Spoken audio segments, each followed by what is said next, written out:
formé yi nga xam te wax dëgg yàlla ñoo fekk waxtaan wi ñu bëgg a amal ak nga xam ne moom moo di Modou Anta Sans Frontières bu Gaston Production wax dëgg yàlla seen frère boo xam te ni comme ni ñu koy amee am te di dox léegi rek léegi ñu ngi lay jóom ak Babacar ci image waaw ñuy seede ci yow seede rafet wax dëgg yàlla ñun koo xam ne bu disponible la ci presse bi disponible ci liggéeyam aussi nekk ku nangoo yaako ñu ngi lay siyaar mon frère Jaayo maa lay nuyu Diarra nuyu Mame Diarra Diop Fall yëpp di leen jox seen wàccuwaay. organisation Gaston Production est-ce que yomb. waaw xam nga daanaka lu ne ak ki ko yor rek. ñun bu fekkee ne kii ñoo ngi ci presse bi nga xam ñooy wàcc sur le terrain di liggéey mais côté organisation da ngay gis ñoom góor ñoom laxaat ñoom Mame Cheikh nakat ñi ci gars yi nekk ci quoi mais des fois ñu ñëw jàppale leen tuuti. journée classe bi tey di final bi ngeen gis ci bisimilah rahmaani rahiim tey ngeen war a clôturer seen final malgré tout ak situation yi ni mu mën ci demee tey journée classe bi est-ce que yomboon na mu waroon a confirmer ci li nga xam te moo surtout nag ci diggante ki nga xam te moo di Thiatou Yarakh ak Doudou Sané est-ce que yomboon na. waaw mënul yomb xam nga classe moom chaque jour ci coow la ubbee mais ci coow la jeex. te boo remarqué même 2006 sax Père Gaston am na classe bu fi tëgg. Balla Gaye 2 demee ba war a dem final amoon na coow yu demee nii dina bëree du bëree coow yu bëri quoi. ban réglé ko mu mujj bëri. Fallou Dia dëgg na fi kalaaf yi daal di ñu bëri na kalaaf moom nee naa la buy démarré. Sénégalais yëpp dañ ciy ànd di la félicité. mais bu demee ba 2-3 combats passé rek influenceurs yi dañuy ñëw. ay bul bëree ay waroo bëree ay dañ la saraxee ay dañ la sacrifié. fii kenn saraxewu fi kenn. comprendre ku am sarax buy lor nit nga jox ko sam no comprendre affaire yi loolu la quoi le fait que nag yooyu moo ci amoon ci Thiatou Yarakh te Thiatou Yarakh kenn ku ne am na ci champion la ndaanaan la aussi tamit nekk avenir u làmb kër fee mu dëkk ci Yarakh ëllëg si biir buñ ko bàyyee mu continuer nekk si làmb mun na fa jënd kër mais il faut que influenceurs yi ak yenn gars yi bàyyi ko comprendre nga bu yor mental bu fort mën a bëri tey instant ne lan lañ doon wax am nañu doon taxaw ci télé di yuuxu naan bu bëree koo di nangam naan mi ngi noonu këram di takk ngemb di ñëw ci stade léegi ñoom lu ñuy wax waa koñ ba loolu la quoi lu am importance tey ñu war a ñëw ci diggante ba Doudou Sané ñu bëre Modou Anta ku ko xam-xam ko kuy déggoon ci nga làmb da lay wax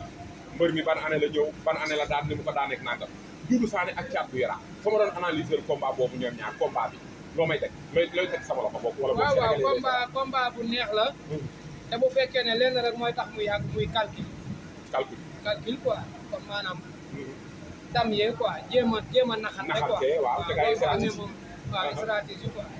mais bu fekkee ne ci biir géew bi lañ bëree ñoom ñaar ñëpp ñu taxaw dëgg seen bopp du yàgg mais bu fekkee ne léewtoo nag def ay déplacement latéral wala dem ca saako ya taxaw fa combat bi mën naa yàgg mën naa soof mën naa jeexe ci avertissement mais bu Doudou dëggalee boppam caat dëggal boppam rek ñu libéré Sénégalais yi ci une minute waaw mënul yàgg quoi combat boobu comme ni nga ko waxee bu ñu taxawee bëre est-ce que dina neex non bëre bi déggoowul xeex bi déggoowul buñ bëree mu jeex buñ xeexee mu jeex buñ jàppantee mu jeex waaw mais am nga ci yaakaar tey nga xam te ne moom moo di côté Thiatou Yarakh taxaw bëre d'après problème yi rumeur yi man wàccaay bi jaat ku ko xam ne tête bopp lay bëree quoi bopp lay bëree technique macha allah tacticien la quoi le fait que maanaam combat yëpp da ko doon bëree ci xel rawatina contre Doudou Sané ci koo xamante bi nii moo la xaw a sàcc lu mais nag dàqul bëree Thiatou Yarakh dàq ko bëri waaw mën na ko ëpp doole wala mu ëpp kabari mais dàq ko bëri waaw parce que ñoom ñaar ñëpp seetaan naa leen waaw Thiatou Yarakh premier combat bi muy bëreeg ay ñoom Leeri Fall Aliou Remal mooy Joson 2 Siga xam nga Boursine 2 Atou Dab Daan combat yëpp seetaan naa Doudou premier combat fii la ko bëree 2022 moom ak nanu li avec Fra waaw premier combat deuxième combat spécial la war a bëree sëñ Modou Niang moo ko tëggal grand combat bi yàqu mu bëree grand combat deuxième combat arène grand combat moom ak Léon Sénès ok fa jógee bëree Boy Mbour bëree Boul Yaama muy 4 combat 4 victoire mu dugg ci kala bi am ci 3 victoire muy 7 combat 7 victoire ci côté xeex ku avantage ñoom ñaar bu ñu xeexee ni war a jàkkaarloo xeex bokkuñu nu ñuy xeexe parce que Thiatou Yarakh da lay xeexloo pour nga jóg mu sàcc la daan yorul xeex boo xamante comme ay Tapha Tine wala comme ay Modou Lô day xeex pour gaañ non da lay xeex pour nga ne bëreet mu sàcc la daan Doudou da lay xeex pour gaañ la nga yooru mu daan wala da lay xeex nga perte connaissance mu jàpp la daal moo tax kenn dóoru ci mbër pour mu daal waaw ku ci ne day dóor pour mbër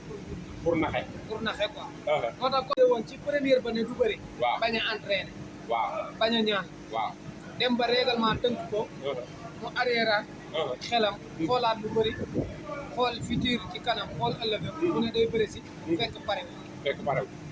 mais instant bi pare na mais bu fekkente ne ak bi ma réeg yooyu comme ni nga waxee mi ngi doon tëj ci liggéey tamit déggoo ma ne dama ne la xam nga combat boobu amee da nga koy waaj waaw mais moom jàppoon na ne amutoon combat parce que ci li mu nekkoon contexte bi mu nekkan bëréewul bu bëréewul nag du la jaral ngay matinalu di rey sa bopp amee perte lu bëri ci ginnaaw mais bu fekkee ne waaja na nag di teg stratégie moom bu doon jàppoon na ne day bëre di nax sénégalais yi ci kaw def stratégie ci suuf kon nag du saane day am combat dëgg la mais bu fekkee ne loolu nekkul moom damay ragal duudu ëpp ko doon ok bu jógee foofu damay ñëw ci combat Babacar Baldé ak kan la Ablaye Diop bu Yoff Ablaye Diop bu Yoff Babacar Baldé parce que ñaari combat yooyu bëgg naa la Malaw Seras numéro 2 ak Badji bu Yoff ñoom ñaar ñëpp dañu changé tur dañoo changé tur dañoo changé tur Babacar Baldé léegi Malaw Seras numéro 2 Malaw Seras bëri na ci ñetti combat